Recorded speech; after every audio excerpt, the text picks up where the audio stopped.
Currently, private corporations, not contracted to any known nation, are operating assassination squads in Syria, organizing revolutions throughout the Middle East, and are training and funding terrorist groups. The largest and most secretive, the most dangerous isn't Blackwater or L3 Communication, not Incorp. It is Google. You know, the search engine and the folks that run YouTube, with all those videos with puppies and kittens. Google goes bad in 2010. Former White House security advisor, assistant to Condoleezza Rice, Jared Cohen, joined the secret organization at Google. Prior to joining the secret war against Iran, Cohen spent 4 months in that country, a nation he now leads destabilization efforts against from secret facilities in Azerbaijan, a story that reached international audiences when WikiLeaks published Stratfor emails exposing Cohen's black ops against Iran. WikiLeaks had no intention of opposing the attacks on Iran but was rather tasked with taking down Stratfor, a private intelligence group that represented a threat to the secret corporate war WikiLeaks never managed to see, even on documents it leaked but apparently never read or understood. Even a broken clock is right twice a day. The WikiWeasel. We all know how WikiLeaks feels things, their blind loyalty to Israel, their slavish alignment with the corporate media, and their hatred of distractions, minor issues like 9/11 or how the West and Israel is backing Al-Qaeda in Syria. In December 2010, Zbigniew Brzezinski cited WikiLeaks as part of an intelligence agency and the output of WikiLeaks as seeded. WikiLeaks is a psyop, or as Webster Tarpley would phrase it, a limited hangout, leading Google's globalist dirty tricks division from Wikipedia, an organization perhaps even more controlled, more flawed than WikiLeaks itself. Part of their bio on Cohen, an Israeli citizen, former top U.S. counterintelligence expert and now, supposedly, employed by innocent Google. Jared Cohen, born November 24, 1981, is the director of Google Ideas and an adjunct senior fellow at the Council on Foreign Relations. Previously, he served as a member of the Secretary of State's policy planning staff and as an advisor to Condoleezza Rice and later Hillary Clinton. Initially brought in by Condoleezza Rice as a member of the policy planning staff, he was one of the few staffers that stayed under Hillary Clinton. In this capacity, he focused on counterterrorism, counter-radicalization, Middle East South Asia, internet freedom, and fostering opposition in repressive countries. According to the New York Times Magazine, Cohen was one of the principal architects of what became known as 21st century statecraft. In 2013, Cohen was named by Time magazine as one of its 100 most influential people. We will cover how Stratfor exposed Cohen's operations, which now spread across the Middle East and into Africa, but more background on Google, the secret threat more powerful, better funded and more dangerous than the NSA could ever be. At one point, even Julian Assange cited Cohen and his work as banal, and accusing Cohen of failing to understand the titanic centralizing evil they are constructing. Yet, no one has ever heard of Jared Cohen, not of his months in Iran or his operations and his Google safe houses, not just in Azerbaijan, managing black ops in Iran but his black sites in Turkey, and their relation to chemical weapons used by jihadists working against the Syrian government, working for Google. Is Google the real Homeland Security? Last week, news organizations in the U.S. reported an interesting story.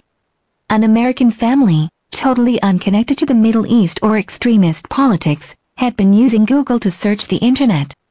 The wife was looking for a pressure cooker for canning vegetables. The husband was planning an outdoor vacation and was looking for a backpack.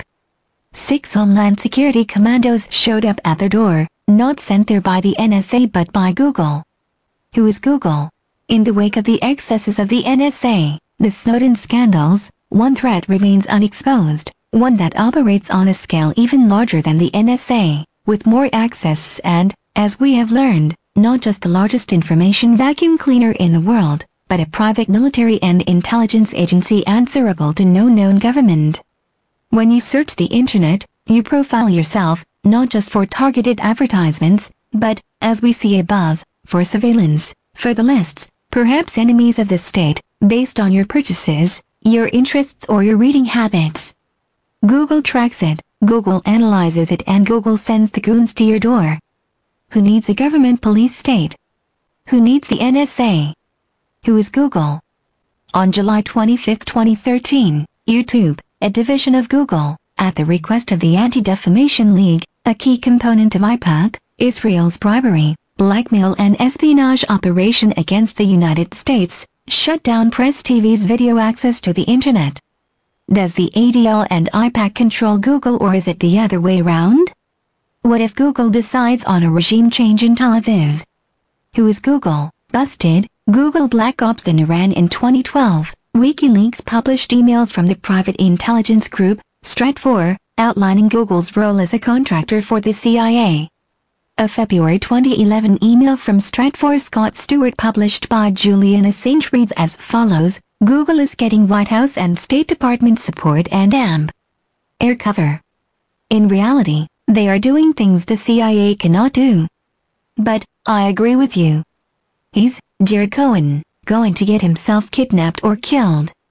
Might be the best thing to happen to expose Google's covert role in foaming uprisings, to be blunt. The US Gov can then disavow knowledge and Google is left holding the expletive deleted bag. Cohen might end up having an accident if he is not careful. This is not child's play. Months ago, CIA sources confirmed Google's role as a contractor, gathering intelligence against Iran. However, current sources indicate that the CIA isn't their only client and that intelligence gathering isn't all they do. Google is also totally operational, inside Iran, inside Syria, inside Iraq, inside Egypt, inside Afghanistan, inside Pakistan, inside Libya, not tracking internet shopping, but boots on the ground. Does this mean weapons, car bombs, sarin gas? This is exactly what we are being told. Google Idea Groups. The email below is now being stolen for the fourth time. The email itself is from Jared Cohen of Google Idea Groups. WikiLeaks hacked the email from Stratfor. How Stratfor got it, we can't guess. The email itself is a Google internal document, one we sourced through WikiLeaks. What does it outline? Does it plan killings of Iranian scientists or terror bombings?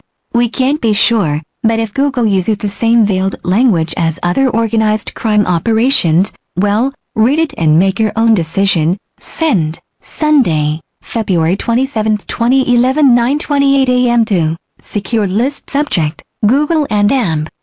Iran internal use only. PLS do not forward. PLS do not forward. Sole source extracted from an internal email to a senior Google executive. The MSG is from Jared Cohen, the former policy appointee at State, and discusses Cohen's plans on mating with Iranians, note, anti-government insurgents. I wanted to follow up and get a sense of your latest thinking on the proposed March trip to UAE, Azerbaijan, and Turkey. The purpose of this trip is to exclusively engage the Iranian community to better understand the challenges faced by Iranians as part of one of our Google Ideas groups on repressive societies. Here is what we are thinking. Drive to Azerbaijan-Iranian border and engage the Iranian communities closer to the border. This is important because we need the Azeri-Iranian perspective. Google, beyond borders, beyond the law. Analysts tell us that Google is the operational intelligence and strategic planning agency for the New World Order.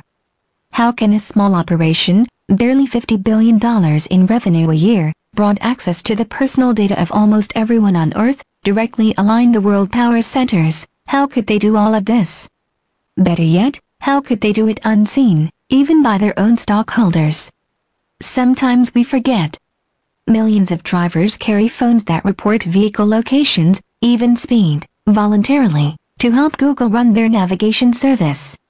Google Earth had photographs of almost every building on Earth, every intersection, every school, and even sells military-grade satellite service, in real time, to clients who have more than a minor curiosity about those around them. Google reads much of the world's email. Google not only monitors internet searches, they provide the results, steering people to products and ideas they favor and censoring the rest. For a small fee, Google will smear anyone on Earth, guiding internet searches to fee-paid sites on obscure and secretive servers to spread wild conspiracies, bizarre accusations and defamation. Google runs YouTube, a site of vast power that has done more to mislead and censor than any other website on the internet, with the exception of Google's other sites, in particular, Google News. Now, even the CIA is distancing themselves from Google's global operations, now believed closely aligned with a group known to many as Al-Qaeda. Is anyone really surprised? This article by Gordon Duff for Press TV. Gordon Duff is a Marine Vietnam veteran, a combat infantryman, and senior editor at Veterans Today. His career has included extensive experience in international banking along with such diverse areas as consulting on counterinsurgency, defense technologies or acting as diplomatic representative for UN humanitarian and economic development efforts. Gordon Duff has traveled to over 80 nations. His articles are published around the world and translated into a number of languages. He is regularly on TV and radio, a popular and sometimes controversial guest. Please help to circulate this information far and wide and awaken our brothers and sisters.